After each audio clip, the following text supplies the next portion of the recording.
The link language problem is one of the key things we want to probably understand. So, what do you think about how among these deshas, what perhaps Sanskrit was the link language earlier, as people say?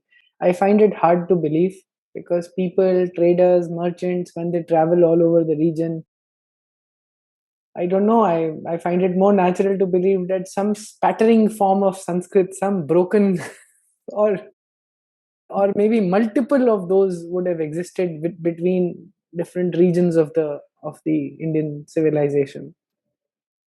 Yes, and that also, again, that assumption, if we remove the nation state assumption of one language, whatever, there is no need to have just one link language.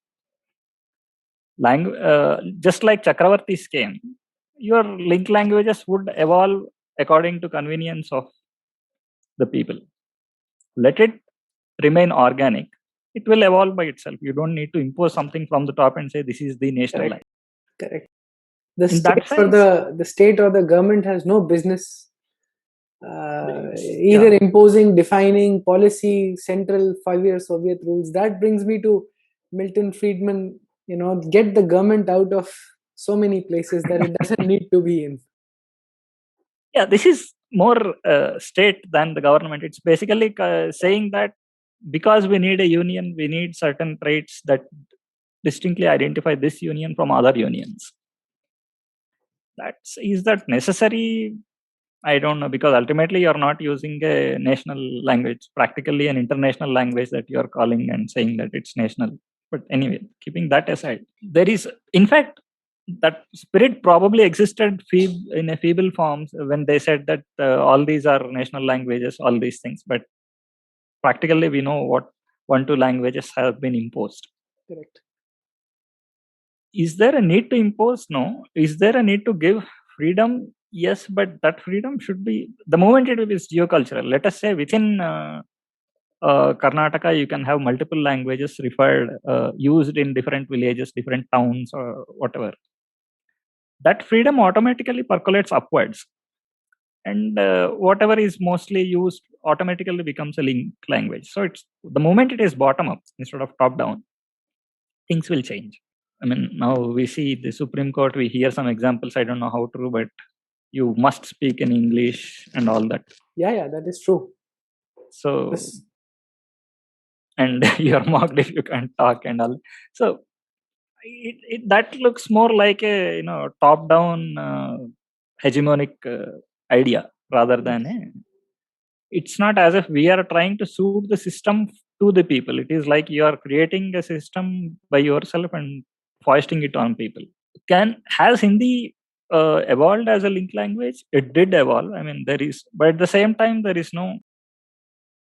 Obviously, there are a lot of politics. I mean, people complaining about Hindi when they don't complain about English. That is all. That hypocrisy is there. At the same time, it doesn't have to be done that way from the top. Yeah, of course. I mean, this notion still exists, unfortunately, even in the current government.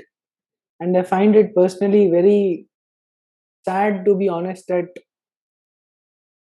Prime Minister Modi has to go to Puducherry or in other places in Tamil Nadu and give his election speeches in English.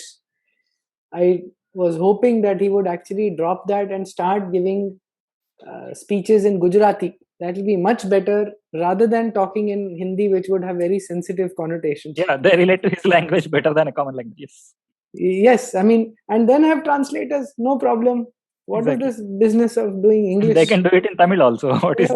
In fact, that has actually harmed languages. It has not helped languages in any way. That's true. I mean, because of Hindi being so, the Hindi heartland, for example, this whole definition is killing Bhojpuri, for example, in the Bihar region. I recently read a report that how Bhojpuri is being systematically denigrated, if not denigrated, or I mean, basically being ignored. And it's basically barring the Bhojpuri cinema or the songs. Yeah, you don't know anything about it. Yeah. See, that is not just that. I mean, take Tamil Nadu, take Andhra Pradesh. Telugu and Tamil have not flourished. After linguistic state, as you expect them to get grants in the regional language research and all that. Actually, the quality of literature has come down drastically. I have surveyed the research abstracts in the Telugu literature over years has come down drastically. The quality of language is bad. There is no quality literature that is getting generated. Yes. So language is actually getting killed instead of developed. And that is because we have not allowed language to be pursued by people. Now it is being pursued by the state. State, political entities, which means political parties, all this. And that is why it is getting killed. You leave it to the people. Scholars will come. Scholars will generate language. Now there is a political correctness you associate with it in all academics.